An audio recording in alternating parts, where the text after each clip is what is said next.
Joining us this evening is Grant Buday, who is, I want to say Mayne Island resident first, because that's important, and writer, author, and a very funny man. I read your book. Funny, how you mean? Yes, nice, funny, very, I enjoyed the book, From Main Street to Mayne Island. Welcome to the show, by the way. Oh, thank you. And it was the right book for me to read right now. I've been myself living on Mayne Island for almost 9 years. I had a whole bunch of questions. I have a whole bunch of questions I want to ask, so I'm just going to start throwing them out. I'm fascinated when I read books, and as well I sort of not know you, but have contact with you. And it always amazes me how people can get a book together. Like, how does a book come to you? Does a book come to you, or do you make it happen? Oh, gee. Well, this one is essentially 4 or 5 or 6 essays, including one piece that's semi-fictional. So it wasn't really an overall singular thing. I think initially I wanted to do something on the Japanese on Mayne. Oh, okay. And there's quite a dramatic and traumatic story there, but that just seemed at the time a bit beyond me. I didn't have the resources in terms of contacts, and older generation on the island was not really willing to talk to me about it. You know, it's just a lot of strange dynamic regarding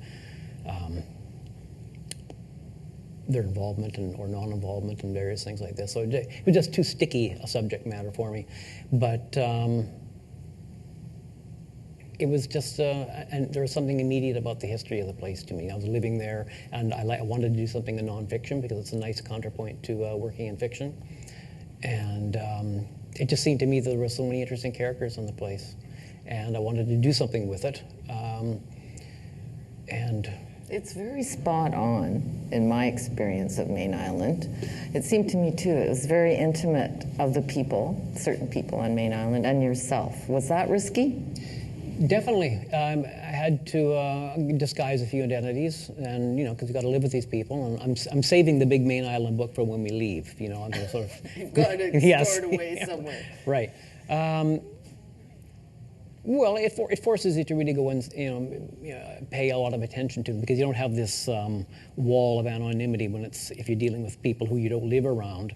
You're going to have to come face to face with some of these people sometimes, and they're going to doesn't necessarily mean you won't depict somebody like them or them in a way that they may not like, but you have to take responsibility for that. So it makes you think about it more.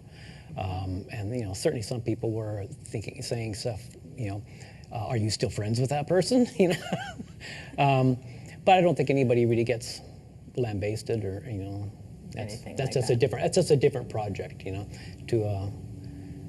So I think it's more of a celebration, and just the whole notion of moving from the city to the small town versus the small town to the city. Seemed an almost archetypal journey, transformation. Because for me, I had no idea that Mayne Island even existed before within even a month before we ended up moving over there. It was a completely different world, the Gulf Islands, right? I was this East End for the last 2 decades, so. You've written 10 books? Yep. To me, that's quite prolific.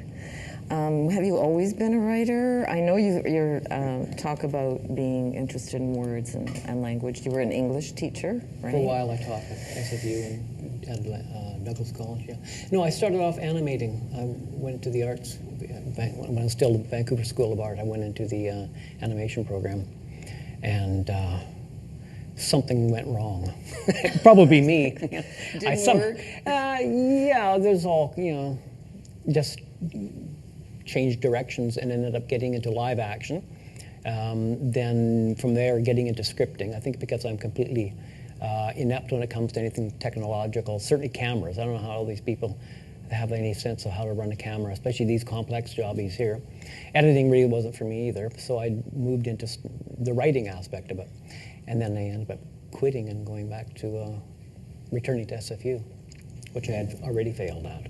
But this time I went back and finished up a degree and just started focusing on words more. It seemed more fit for me, a solitary, occupation. Was it a very conscious thing, or do you, it seems to me people who are sort of on the artistic side have a passion, or there's something drawing them to certain things. Was that how that happened? I really think it was, looking into different mediums and finding them perhaps too social for me. As much as I liked filmmaking, and that was really exciting, there was just a lot of stuff going in terms of... There's more team, or more of a group effort. Is that the... Yeah, which is fine. I think I could be involved in that now, but at the time that wasn't really working out. And, there was certain things going on at home where I was in terms of, what are you going to do for a living and various things like this. And it seemed the best move to focus more on words themselves, as opposed to, which in some ways wasn't really forward thinking when you see the way film has taken off in Vancouver. I mean, it was just, if I had a bigger brain and would have been able to see the bigger picture better, I may well have stuck with film. I have had some film projects, over the years, but I think the solitary nature of it seemed more suited to my, hermetic nature. So how did the different books come to you? I think I'm probably asking a difficult question. It's is it something you plan out? It sounds like you planned on writing, so Well, I think I've backed my way into writing. It's I couldn't do this and I couldn't do that, but I wanted to be involved in something creative. I felt, it's the really only satisfying thing to be involved, or, in terms of artistically for me. So. And so how does the book, Monday Night Man, and I think it was White Lung too, were up for some awards or whatever. Right. So what are they about, and how did they come to you? How did the stories come? And Monday Night Man was a collection of stories, and it centers it's from early 90s, and I was spending a lot of time at the racetrack. 2 years I got very into gambling and horse racing. Interesting. Yes. Mm-hmm. And it was a really interesting world of people. Similarly with, I guess, the Mayne Island book, is coming to Mayne Island, discovering all this very enclosed world of people who've known each other for a long time, and there's some very interesting critters there. And similarly with the racetrack, it was absolutely fascinating realm of people that I got to know, and I went to the track with, and also the people who were just sort of in the periphery that you got to know, and the stories and the drama of the horse racing, the drama of betting, and the whole social thing of it. Yeah. It's a very tactile and intense. It's incredibly dramatic. I mean, you go there's usually 9 races on an average, and so there's nine dramas. Why did you go there? Was it just out of? What we used to call being an LSM, which is a low status male. You had nothing else going on, so you went and you had a kind of a social life there. Oh, right? That's interesting. Yeah. And it was kind of an ironic thing we did, because the group of people I hung out with, a lot of them had very good educations or were extremely bright, but they were a bit warped in their obsession with horse racing, and some people came into it for a while and then moved on to other things, and some people were in it and stayed in it and are still in it, and it's just gambling is a very addictive thing. And there's a camaraderie. There's a camaraderie when you. What about appreciation for the horses? Oh yeah, the horses. Yeah, there's horses. I had no great appreciation for horses per se. I mean, they were interesting. Dogs are interesting, parrots are interesting, horses are interesting, and that was nice to go down there to the rail, because it smells. It's got this very ripe smell and all that, and to see the animals. They're big, they're physical. That's dynamic. It's tactile. It's fun, and see them race. But then it's back to did you win? No, but I could have won. If I'd only done this, woulda, coulda, shoulda. And so when you're writing, or is it your job, or do you do it? I write half an hour every day, or is it, again, I guess I'm trying to find out, if it comes through you and then out you. How does that work? I'd like to do 500 words a day if I could, but I can't always. But if I'm involved in something, and I don't have to go and do other things that drag me away from it, if I can get 500 words done, I feel pretty good. So I'm a chipper. I'm steady. I do something every day if I can. And is it usually working on projects, or it doesn't matter, you just write no matter what it might be in the moment? I've got many projects going simultaneously at all times, so if I wasn't starting on something new, I would be polishing, I'd be revising, various manuscripts that are constantly floating. I have 3 right now that are, open, so to speak, that I can approach. Yeah. And so the first time when you were getting published, was there a process you had to go through to say, I am a writer, I want to be an author, and I want to publish? And what kind of step was that for you with your work? Terrifying, that's the notion of saying, are you a writer, or are you a person who just writes? Or something, for your private self. Well, yeah. There's, because it's tremendous commitment, just saying, I am a writer. Well, you're many things, so I don't know anybody who's just a writer, you do lots of stuff, and oftentimes people say, well, do you make money? Do you make a living at it? Yes. If you don't, then you're not a writer, because money is the ultimate. Money and sex are the ultimate, success? Is that what success is? The ultimate markers, you can get somebody, those are two. So there was a long time I just would keep it as it's just something you do. And then once you get published, then you can say, well, yeah, you do have that. There's a little bit of you're on the ladder, so to speak. And after a while, it just doesn't make any difference, because, you're doing what you're doing, and your sense of self is not completely involved, based on other people's opinions.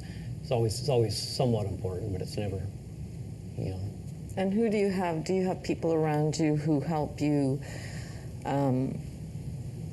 sort of organize it or improve it or judge it before it goes out to the public? Editors? Yeah, or even your wife? I make my wife. Oh, that's interesting. She's actually a trained editor. She's gone through. She went through the program at Douglas College. And, okay. And there's various people, a couple of victims I have. I press gang them into it every once in a while. Try not to use the same person all the time, because as soon as they hear your voice, they go, "Oh God, no, not another manuscript again." Yeah. So. And so, very much, do you pick your stories, your writing on what's happening around you? That's a difficult one. In your books, how are some of them different than each other? This one started off as a novel about an uncle of mine, and it ended up being nothing at all about that. Absolutely nothing at all. The first few drafts of it, the various people I got to read, there were one person who read it said, "This book is so horrible I can't even finish reading it." This book? Yes, because the early draft of it. Oh, okay, right. Okay. Not because it's badly written, but because the character is so horrible I can't bear to be in this person's head anymore. And that's not quite what I had in mind. So I ended up considering that and saying, well, is this the kind of book I want to write? And it wasn't really true to the spirit of the person I was writing about. Yeah, and it wasn't a biographical novel or anything like that, but it was based on a person who was, I had known all my life, and I knew certain aspects of their life, and I was fascinated by them, right? So I ended up going back at it and writing a whole, the majority of the book as a kind of the childhood and everything that leads up to the adulthood, which initially had been a fairly brief novel of about 120 pages and just about a certain phase in their adult life, and they ended up going back and giving them their childhood and exploring that, and it gradually became something completely different, and got rid of that character altogether, who will probably come back sometime as a subject of an essay, which I think would be far more suitable for the topic. So it is an incredibly long and laborious process, getting this thing finished, because it changed so often, probably more than any other book I've ever had. It changed so utterly 180 degrees from what it started as, and because I just didn't see any point in writing an ugly book. It just, didn't want to. It just didn't seem any point, and didn't meet the spirit of what I was after, and it kind of disheartened me, and it was also rather bewildering. That how it comes across. I thought it was kind of funny, but then I've often run into the problem where something I think is funny, other people think it's just, that's not funny.